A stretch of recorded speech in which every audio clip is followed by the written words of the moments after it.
మాతృదేవోభవ, పితృదేవోభవ, ఆచార్య దేవోభవ. ఈ వీడియోలో మనం 2025 సంవత్సరం ద్వాదశ రాశులకు సంవత్సర ఫలితాలు ఎలా ఉన్నాయో మాట్లాడుకుంటున్నాం. ముఖ్యంగా ఈ సంవత్సరం తంత్రజ్యోతిషం అనేటువంటి విధానంలో చెప్పుకోబోతున్నాం. ఇది ఎలా ఉంటుందంటే ఇక్కడ కందాయ ఫలాలు, రాజ్యపు జవమానాలు, ఆదాయ వ్యయాలు అనేవి ఇక్కడ తంత్రజ్యోతిషం ప్రామాణికంగా తీసుకోదు. ప్రధాన గ్రహాలైనటువంటి గురు, శని, రాహుకేతుల యొక్క ప్రయాణాలను అనుసరించి మాత్రమే ప్రధానంగా ఫలితాలు చెప్పడం జరుగుతుంది. ఎందుకంటే చంద్రగ్రహం 30 రోజులకు ఒకసారి ఖగోళాన్ని చుట్టూ వస్తుంది, 360 డిగ్రీలు చుట్టేస్తుంది. అదేవిధంగా నెలకోసారి మాత్రమే ప్రయాణించేటువంటి గ్రహాలు రాశి మారుతూ ఉంటాయి. శుక్రుడు, బుధుడు, రవి ఇలా. మరి నెలన్నరకు ఒకసారి అంగారకుడు ప్రతి ఒక్క రాశిని దాటుతూ ఉంటాడు. కాబట్టి దీర్ఘకాలికంగా సంవత్సరం పాటు ఉన్నటువంటి గురువు, సంవత్సరంన్నర పాటు ఉన్నటువంటి రాహుకేతువులు, అదేవిధంగా 2.5 సంవత్సరాలకు ఒకసారి రాశి మారేటువంటి శని గ్రహాల యొక్క బలాబలాన్ని తీసుకుని మాత్రమే తంత్రజ్యోతిషంలో ఫలితాలు చెప్పడం జరుగుతుంది.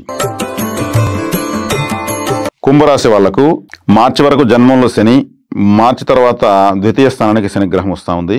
అదేవిధంగా మే 18 వరకు ద్వితీయంలో రాహువు, తర్వాత జన్మ రాహువు, సప్తమంలో కేతువు.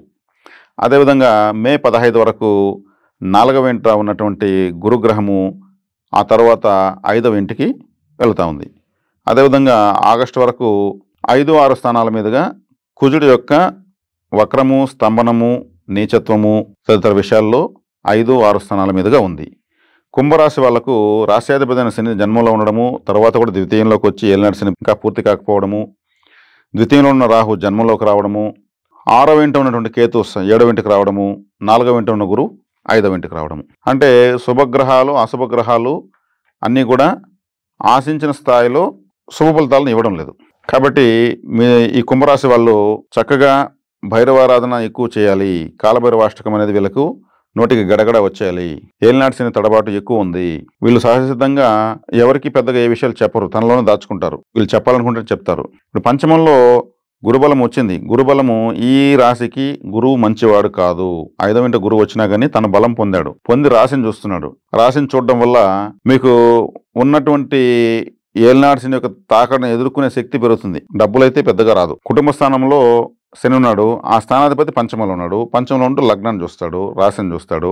ఈ రాశికి ఈ లగ్నానికి గురువు శత్రువు కాబట్టే మీకు ఆర్థికంగా సపోర్టింగ్స్ దొరకవు అని చెప్పడానికి కారణం అదే. పంచమ స్థానం ఎంత మాత్రాన అన్ని రాశులకు విశేష సుఫలితాలు వస్తాయని చెప్పడంలో అది కరెక్ట్ కాదు. మాకు తెలిసినంత వరకు ఈ రాశికి తన శుభుడా పాపగ్రహమా?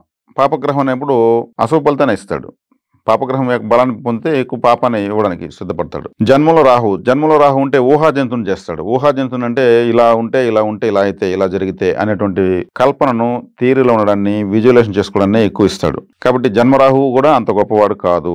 జన్మరాహువు వచ్చినప్పుడు ఎలా తప్పించుకోవాలి అనే దానికి ఎక్కువ ఆలోచిస్తారు మీ సమస్యల నుంచి. అంటే రాహు అంటేనే ఊహాజనితమైనటువంటి ఒక గ్రహం. కాబట్టి మీరు ఆలోచించి ఈ పరిస్థితిని ఎలా అధిగమించాలనేటువంటి షార్ట్ కట్ మెథడ్స్ని ఎక్కువ వెతుక్కుంటారు. ఆ బలాన్ని అయితే రాహు ఇస్తాడు. సప్తమంలో కేతు ఉన్నప్పుడు జీవిత భాగస్వామైనటువంటి ప్రదేశంలో ఉన్నప్పుడు అక్కడ మీకు తడబాట్లు ఉంటాయి. ఏదైనా గొడవలు ఉన్నాయంటే అవి ఇంకా ఎక్కువ అవుతాయి. సప్తమ స్థానంలో కేతు ఉండడం వల్ల డిటాచ్మెంట్ ప్లానెట్ కాబట్టి ఆయన ఎక్కడుంటే అక్కడ ఉన్నదాన్ని కట్ చేసేస్తాడు. Speed breaker. ఒక వెహికల్కి బ్రేక్ అంటే ఉందంటే అది కేతువే. కాబట్టి అప్పులు పెరగడానికి కూడా అవకాశం ఎక్కువ. కేతు వచ్చి మీ రాశిని చూస్తారు. శత్రులోక రుణకారకుడు సఫరింగ్లో ఉన్నాడు. ఆగస్టు వరకు ఉన్నాడు ఆయన. ఆగస్టు తర్వాత కూడా సప్తమంలోకి వస్తాడు. కాబట్టి అంగారకుడు యొక్క అనుగ్రహం ఒక విధంగా లేనట్టే. సుబ్రహ్మణ్య ఆరాధన విశేషంగా చేయలేదు, నరసింహస్వామి ఆరాధన విశేషంగా చేయాలి, దుర్గాదేవి ఆరాధన విశేషంగా చేయాలి, కాలభైరవ ఆరాధన విశేషంగా చేయాలి. కాబట్టి దుర్గా, కాలభైరవ, నరసింహ, సుబ్రహ్మణ్య ఆరాధనలు ఎంత ఎక్కువ చేసుకుంటే మీరు అంత ఎక్కువ ఫలితాన్ని అయితే పొందుతారు. ఫలితాన్ని అంటే ఉన్నటువంటి వ్యతిరేకతలని కంట్రోల్ చేసేయగలుగుతారు. వ్యతిరేక ఫలితాలను కంట్రోల్ చేయగలిగితే దానికి మించిన శుభ ఫలితం ఇంకొకటి లేదు. కుంభరాశి వాళ్ళకి మాత్రం ఇదే ప్రధాన పాయింట్గా నేను చెప్పగలుగుతాను. ఎందుకంటే ఇవ్వాల్సినటువంటి శుభ ఫలితాలు ఇవ్వాల్సినటువంటి గ్రహాలు బలహీనపడ్డాయి. అందువల్ల మీరు ఎక్కువ శుభాన్ని పొందలేరు. దీన్ని మీరు భయపడవలసిన అవసరం లేదు. బాగా జరిగిన రోజులు మీరు చూశారు, కొంచెం క్లిష్ట సమయాన్ని చూస్తున్నారు, మళ్ళీ బాగుండే రోజులు చూస్తారు. దానిలో ఎటువంటి సందేహం ఏం లేదు. కాబట్టి దేవతా బలం పెంచుకోవడం వల్ల, ఇటువంటి పరిస్థితిని అబ్జర్వ్ చేస్తూ మీరు ముందుకెళ్ళడం వల్ల ఎంతో పరిణతి సాధించి ఫ్యూచర్లో ఇంకొంతమందికి దారి చూపించే స్థాయికి కుంభరాశి వాళ్ళు వస్తానో ఎటువంటి సందేహం లేదు.